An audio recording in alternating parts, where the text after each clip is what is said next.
Hey guys, this is Conqueror's Heart. This is a new anime channel, so if you like what I'm putting out, subscribe and join the family. With that said, let's get on with the video. So today's chapter is about One Piece 1036, and there's 2 points I want to bring up. The first point in this chapter that was heavily addressed was the thought of death and giving up and clinging to death. The second point is about promises. With that said, let's get into it. So, this whole idea about promises and death, something, it's amazing. The idea that had been going around in One Piece this whole time. But death has been a major occurrence and talked about a lot more in Wano than any other arc so far. Well, actually, not. I'll take that back. It's been around a lot, actually. And this idea hasn't been dropped and needs to be erased, because I feel that it's more of a depressed state than a uplifting state, and it was heavily dressed in this chapter, especially from Usopp. Like when the Scabbers didn't want to work with Usopp, one was trying to let the other one go, and the other one didn't want to let the other one go, get help from Usopp. And Usopp said, why are y'all always so clinging to death? I understand your culture and it's seppuku, but it's not right. You should want to cling to life. Life is important, and you want to live a life worth living, you know? He even said he could be crying, have the most pouty face ever. He will cling to life, because life is a very important thing. You know, it's a more of a man's mentality, a more of an uplifting and strong-minded mentality that I want to cling to life as much as possible, even if I'm on the losing end, even if I'm on my deathbed. I want to cling to life so much because I want to live more. I want to accept living. I don't want to accept death right in and there. If I had the chance of living, and if I'm still talking and breathing and moving, I don't want to give up. The whole idea is. And that's a strong mentality. It's a strong-minded mentality that was heavily addressed even when it comes to Kaido and Luffy. You see the parallels that the opposite they have for each other, the opposite personalities and the opposite opinions and overall personality and thought is. Kaido's always looking for a place to die. Like in the introduction to Kaido, even he was looking for a place to die. He jumped off of a 10,000 meter cloud and hit the ground and died. He's looking for a place to die. He want to start a war. He want to have a legacy, and he think death is going to complete him. I don't think death complete him. He tried to talk about Rogers and Whitebeard and many more. Even his own Captain Rocks had a great death and stuff like that. But it wasn't that they was choosing death. They did these things for a reason. Even Odin, like, he wasn't trying to choose death. He just did it for a reason. Actually, Odin accepted the fact that he gonna die and gave on to the future generation, and he made a mistake on that too. Not trusting his own Scabbers and not willing to still fight when you still have a chance to fight. When Toki even brought him swords to the cage, where he told him, he said, "Don't worry about it. The next generation is gonna handle this, and everything gonna be good, and the gates of Wano is gonna open up for the future Joy Boy." And this is just so wrong. Why keep a mentality like this, guys? Why? Like, there's no point in keeping this mentality like this. Again, back to Kaido. When he was fighting the Scabs, he honored and liked their determination, the way they fight. However, he said once he turns back to his normal state, he said, "And death completes you. It completes a person's legacy and legend." It doesn't. Because I feel like the way you live your life completes your life. Death is just death. Death is the finishing point of your life, but it does not tell a great legacy or tell a great story about your life. And this is heavily pointing out, even when it came to Nico Robin. It's like, don't cling to death, cling to life. And she wanted to live. And this was heavily addressed even when Luffy clashed with Kaido and in the past in the past chapters, he even said, as long as I'm alive, as long as I'm still got breath in my body, there's still a chance. The mentality he holds is very big because he's not willing to die. He's willing to fight another day. And that's the biggest thing that the Scabbers gotta get over. Not this honor and death, this honor just a fight. If nothing don't work out, we're gonna just fight and die. No, you want to fight another day if it need to be, because this is a war.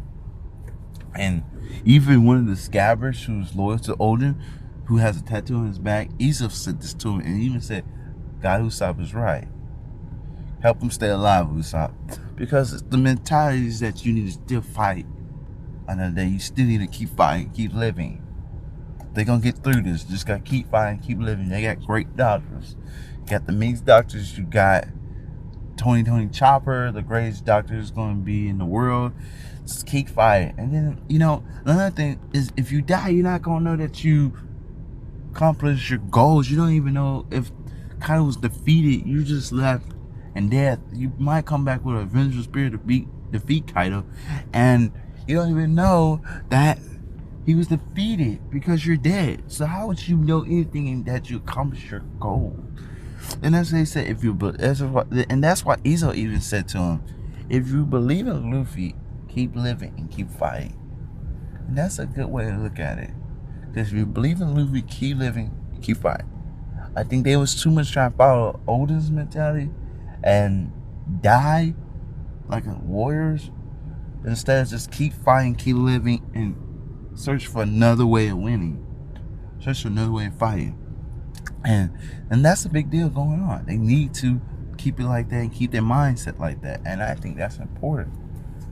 And I think that's important for all the Scabbers. Because now we know with this, we will get into the second point. The second point is just like with the other Scabbers. Raizo and Fukukujo is the same mentality. I know I sliced his name up, but Kujo, you know what it is, guys. But they both fighting for what they believe in, their promises they made. This is the second point. The promises they made, it's important to them. They promised Toki and Odin and everybody else and Wano they're gonna open up Wano and they're gonna protect the title from Orochi and Kaido, protect Wano, and they're gonna beat them. But Fukukujo is loyal and served the crown, and that was his promise that he always made ever since he became the head ninja, that he will always serve the crown. And these ideas is clashing, because even though the crown is harming Wano, you will still serve the crown due to your promise and your loyalty to the crown. And Raizo's things that Raizo said, why would you do that when you know what he's doing? And Raizo's doing it for Wano and the promise he made with Toki and Odin to open up the country and to make the world better. You know what I'm saying? And it doesn't make sense. Why would you just give up at the end of the day? Why would you just let somebody destroy our country? If the country destroyed, there's no crown to hold for the country. And I get Raizo's point. And you can see this, how they locked in their fight with Shadow Possession Jutsu or Ninja Jutsus. And you can see that. And that's a lot, and it shows the clash of ideas really between these two people. Now, back to my boys Zoro and King. That's another thing. Their promises they hold to their captains or captain commanders. Captain. So we look back at how King made his promise to Kaido, and Kaido was talking about the world he making. Do you really think he's joyful? You know, Kaido knows he's not joyful. King said at this point, it doesn't matter what you do. And this is how you're gonna see the parallel between Zoro and King. It's like King don't care no more. He lost his will. I mean, it's not like that. He wouldn't have followed somebody because they saved his life. And that's what he said. He said, legends are legends. It doesn't matter. You saved my life. As long as you keep on being the strongest, I won't never lose. And I will make you the Pirate King. Okay, I get that. But then you're sacrificing your all will and yourself just to help one man out to conquer his goals. And you're taking from yourself. You're not even focused on yourself. You're going around and saving and looking for this man's daughter and child. It's not your work. But because you're loyal to him, because he saved your life, you're willing to fight for him. Okay, cool. But you do know your promise was broken because you lost Zoro. Now here's Zoro's promise to Luffy. It's a counter to King's, and it's actually a reflection of they was in different timelines how Zoro might have been out or acted or become, and King's way of thinking. So here's Zoro. He said he remembered his promise to Luffy that he will not lose no more again to anybody until he beat Mihawk and until he made Luffy the king of the pirates. And that was the promise he made.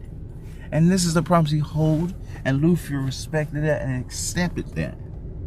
He said, even Luffy said, I, the king of pirates, the future king of pirates, will accept nothing else, no later, nothing less than a strong swordsman on his team. And he said that, and he wants Zoro to become the strongest swordsman in the world and accomplish his goals and help him become the king of the pirates. And that's how Luffy felt. And he respected Zoro's honor, grit, and mentality. And he's not suppressing him. He don't want him just to follow him, He accepted it and respect that way of living. And I respect that from Luffy to Zoro. And that's the mentality you see. Zoro never gave up on his goals, his beliefs, his truths to do anything. King did. So if Zoro did and said, you saved me from getting shot at, I will owe you my life. This whole time, it would be like what King doing now. But no, Zoro hold his promises to make sure Luffy become the king of pirates and make sure he becomes a world's strongest swordsman. And that's what he said at the end. If this is what it takes, he become the king of hell. Side note about that king of hell thing about Zoro. He chose the title king of hell because he conquered Emma. But let's go back to the past chapter 1010, when he scarred Kaido when he went to the Astral form. It's called Dead Man Game or Farce of the Dead, right? So Zoro was transitioning because he was not mastering Emma all the way yet. He was using some of Emma's power to cut Kaido and scar him, but he wasn't even at his best too. This is something about Zoro. He always fight on the deathbed and fight damn near between life and death, which helped him awaken his strongest attack and get stronger. And here's something you should look at. Dead Man Game, referring to a man playing a game of death, because he's always on borderline of death and living. So, in this case, Zoro is walking on the path of death, trying to reincarnate to something stronger or better, because he fights the challenge of hardships and tribulations. In the recent chapters, Zoro has to overcome Emma and overcoming his burden of negative thoughts to make him stronger and to keep believing in himself. And remember his promise he held with Luffy to make sure Luffy becomes the strongest. Here's the thing though, and he did. He overcame these burdens, became stronger, and became one with Emma. Here's the thing though, when we talk about Emma in mythology and fiction, usually the one who's the guy who becomes Emma is either reincarnated as in the same Emma, or in some depictions of the story, there's a human man that became Emma because he was worthy in his past life and he challenged them through hardship to become Emma. And that's Zoro in this depiction. He was able to overcome the hardships of his burdens, and he accepted the title of conquering Emma, the Blade, to become king of the Hell. And this is also a fitting epithet for the man who he said he's now the king of hell, because usually in the mythology and fiction of Emma, especially in the Buddha way, is depicted that Emma actually protected the heavenly kings from people who was not worthy, and people who try to do harm to the heavens, people who's not worthy to get into heaven, to get close to the heavenly king, or to reincarnate. And so he punished those who would do harm and who's not worthy if they was doing past things in their life doing wrong, and he punished them, sent them to certain hells. But those who were well and good would be reincarnate or closer to heaven, or be able to go into heaven. So this is a perfect playoff for Zoro, because Zoro is protecting his captain, who he considers is his pirate captain, or in this case his heavenly king. We want to go hell with the Emma's folklore. And so he's protecting his captain. He's the first line of defense, and he's standing with his captain the whole time. Another thing about this, in most mythological fiction, when it comes to like Greeks, Spanish, or any certain things, usually the king of hell is usually the second strongest to the heavenly kings, like Zeus and Poseidon and Hades. Usually Hades is usually second strongest to Zeus. Even though they pull out the straw and Hades got the short end of the stick, he's still pretty strong. And usually in most mythology and fiction is that the king of hell is usually the second one to the heavenly king. It's almost like in the Bible, outside of anything else. It's like, so you got the Heavenly Father. Some people depict the Heavenly Father and God being the same kid, same guy, Jesus, and then Satan second or third in that list. Usually the person who's in hell usually one's guarded and test people to get into heaven. It's called, that's why they call him the second king. And this is fitting because Zoro has conquered Sasuke, and he's the second king on the Straw Hats Pirates group. And that's awesome. I think that's a perfect way to round out the whole trio. One is called Ifrit the Demon, or you can call Sanji Demon Leg, and Zoro is the King of Hell. So you're transition from that. And then he also got the Demon Spirit Ashura, or Heavenly Demon Spirit Ashura, and then you got the Heavenly King Luffy, or in some cases you can think of Luffy as the Monkey King, who's often referred to being a monster, but king of all monsters. And so it's also a good thing about Luffy, because Luffy's gonna be the Pirate King. And it's funny because they all have such a titles, even Nico Robin and even Chopper. I think they all gonna have a new epithet at the end of this. They call monsters and demons, and it's perfectly fitting that they all go against the world nobles in the world government, because they are called gods, and Luffy's the D-Clan, who was the one who fought against the gods, who turned away from God, like what Goldie Roger did when he swung his sword at Oda. He said, Kamisaru, mean diversion from God. And you know what I'm saying? It's kind of awesome. With that, guys, another thing is that in the chapter we see Fuga and Yamato getting past the other giant to get to the artillery. And so we know what's going to happen next. Yamato and Brooks going to stop the fire only from burning down the artillery and causing the whole thing to explode. With that said, guys, thank y'all for listening. This is Conqueror's Heart. I'm out.